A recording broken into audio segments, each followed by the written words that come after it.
మేనిఫెస్టోలో ఉన్న తర్వాత వర్గీకరణ చేసే విషయంలో కొంత వెనుకడుగు వేశాయి.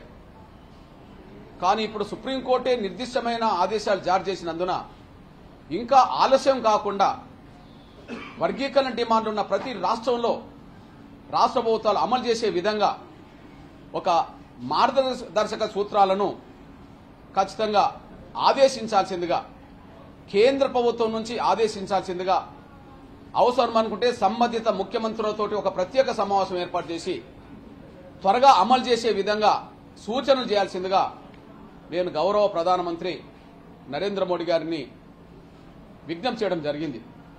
అందుకు సానుకూలంగా తప్పకుండా ఎస్సీ వర్గీకరణ అంశం రాష్ట్ర ప్రభుత్వ పరిధిలోనే వెళ్లినందున ఖచ్చితంగా కేంద్రం నుంచి రాష్ట్ర ప్రభుత్వాలు వర్గీకరణ చేసుకునే దిశగా త్వరగా నిర్ణయాలు తీసుకోవాలని చెప్పి నేను మాట్లాడతాను.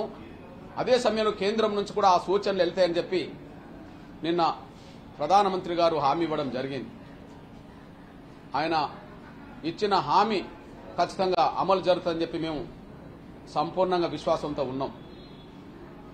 అదే సమయంలో గౌరవ చంద్రచూడ్ గారి ఆధ్వర్యంలో రాజ్యాంగ ధర్మాసనంలో ఉండబడే వర్గీకరణ సంబంధించిన ప్రతి న్యాయమూర్తికి మేము చేతులెత్తి నమస్కారం పెడుతున్నాం, దండం పెడుతున్నాం.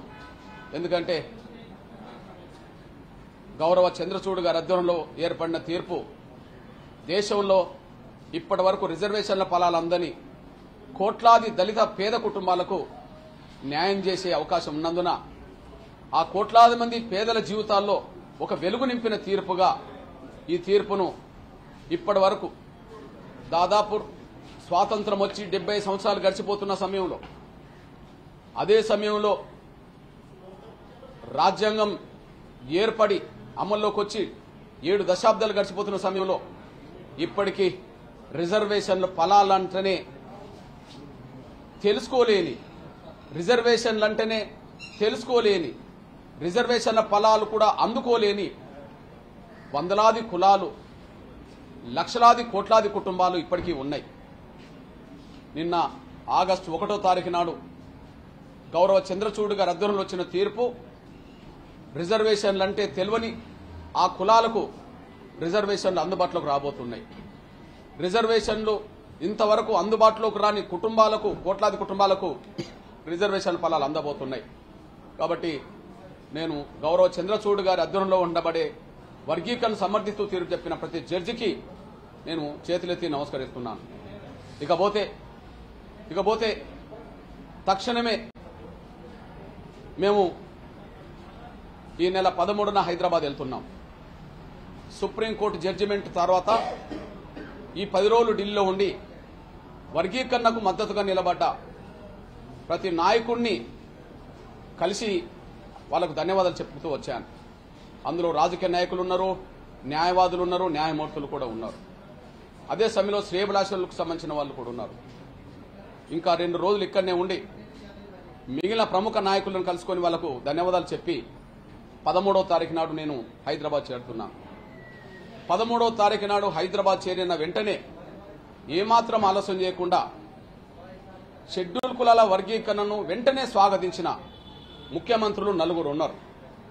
అది కూడా దక్షిణాదిలోనే ఉన్నారు. వెంటనే అందులో గతంలో 2.5 దశాబ్దాల క్రితమే వర్గీకరణ చేసిన గౌరవ ఆంధ్రప్రదేశ్ ముఖ్యమంత్రి చంద్రబాబు నాయుడు గారు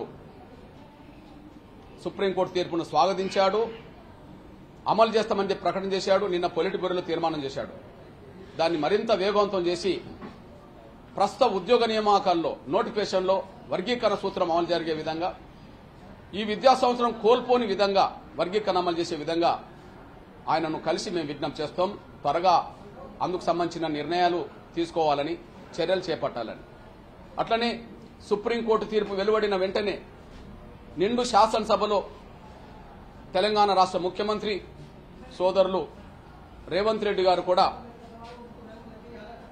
సుప్రీంకోర్టు తీర్పును స్వాగతించడమే కాకుండా ఖచ్చితంగా వర్గీకరణ తక్షణమే అమలు చేస్తామని, అదే సమయంలో భారతదేశంలోనే సుప్రీంకోర్టు తీర్పు అనంతరం వర్గీకరణ అమలు చేసిన మొదటి రాష్ట్రంగా తెలంగాణ ప్రభుత్వం నిలబడుతుందని చెప్పి ఒక నిర్దిష్టమైన ప్రకటన చేశాడు.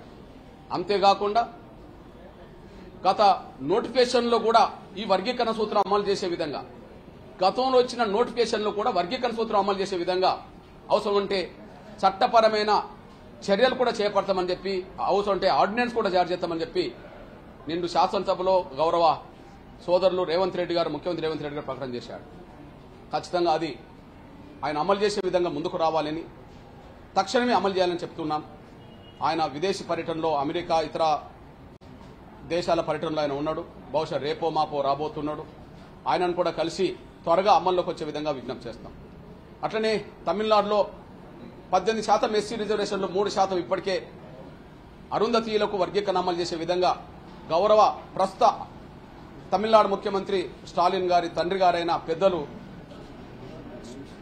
కరుణానిధి గారు వర్గీకరణ చేశారు.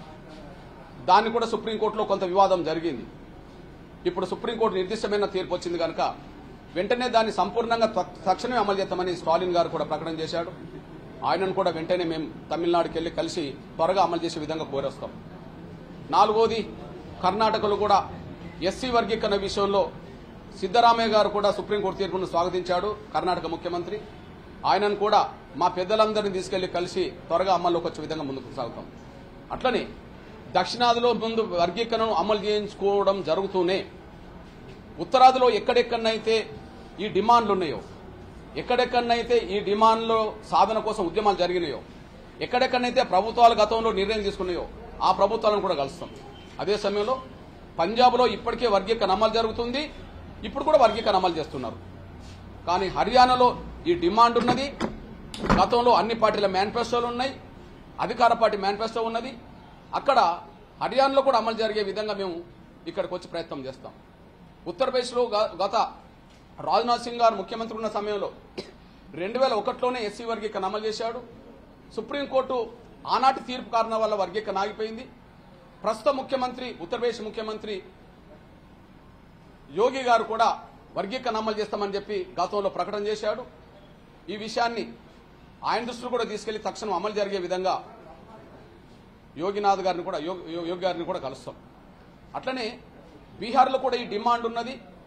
అక్కడ సుప్రీంకోర్టు తీర్పు వల్ల ఎస్సీ వర్గీకరణ అమలు జరుగుతలేదు. కానీ దళితులు అతి దళితులు అని చెప్పి సంక్షేమ రంగంలో వర్గీకరణ అమలు జరుగుతున్నది అక్కడ. కాబట్టి ఇప్పుడు సుప్రీంకోర్టు తీర్పు నిర్దిష్టంగా వచ్చింది కాబట్టి పెద్దలు బీహార్ ముఖ్యమంత్రి నితీష్ కుమార్ గారిని కూడా కలిసి వర్గీకరణ త్వరగా అమలు చేసే విధంగా ముందుకు రావాలని చెప్పి ఆయనను కూడా కలుస్తాం. ఒక్క మాటలు చెప్పాలంటే ఎస్సీ వర్గీకరణ డిమాండ్లు ఎక్కడెక్కడైతున్నాయో, ఎస్సీ వర్గీకరణ కోసం ఉద్యమాలు ఎక్కడ జరిగినాయో, ఎక్కడెక్కడైతే హామీలు ఉన్నాయో ఆ హామీలను అమలు చేయించే దిశగా మహారాష్ట్రలో కూడా ఎస్సీ వర్గీకరణ డిమాండ్ ఉన్నది. ఆడ కమిషన్ పడ్డది. కమిషన్ రిపోర్ట్ కూడా వర్గీకరణకు అనుకూలంగా వచ్చింది. ఆడ పెండింగ్లు ఉన్నాయి. కాబట్టి మహారాష్ట్ర కూడా వెళ్లి అక్కడ ఉండబడే ముఖ్యమంత్రిని కూడా కలిసి వర్గీకరణ అమల్లోకి వచ్చే విధంగా మా ప్రయత్నం మేము చేస్తాం. ఒక మాటలు చెప్పాలంటే సుప్రీంకోర్టు తీర్పును అమలు చేసే విధంగా కేంద్రం రాష్ట్ర ప్రభుత్వాలతో వెంటనే సంప్రదింపులు చేయాలి.